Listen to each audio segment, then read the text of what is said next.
This is Real Life Teens.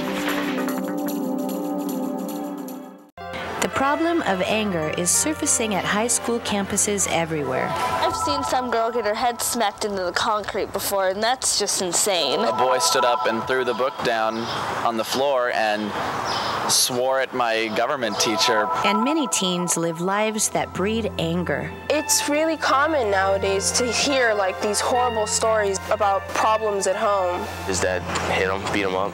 You don't know where you are or what you should do. Now, more than ever, teens are acting out in destructive ways. They hit things, they join gangs to beat up people. In this episode of Real Life Teens, we'll look at anger and teenagers. Other feelings they've shut down to. They don't feel them. Whatever, I don't care, oh well, doesn't matter to me.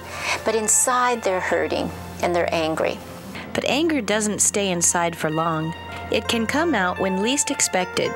There's a lot of destructive ways that young people, when they don't learn how to deal with their anger or any other negative feeling, there's a lot of destructive things that they can get into. All too often, fighting on campus comes from uncontrolled anger. You always know when there's a fight on campus. On some campuses, anger can lead to big fights. You have big fights where they throw chairs in the cafeteria. And yeah, you see people just riling up in a gigantic circle, swarms of people. Screaming. Yeah. Teens usually learn that fighting can lead to serious trouble. Some families are filled with anger. They argue a lot, they fight, they don't get along, brother and sister fight, mom and dad fight, kids fight with parents, just nobody's happy. And some families face even bigger issues. It's, oh my God, my parents do drugs every single night and then they come and beat up on me. And I've heard that too, which is scary.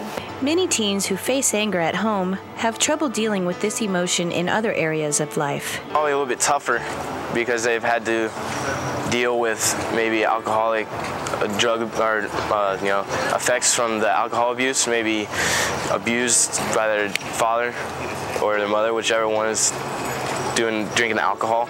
And some teens are afraid to get help for problems at home. But I have a Children of Alcoholics or Addicts group here on campus, and there's about 18 teens in there, and they will get together and talk, and it's the most amazing group because they support each other.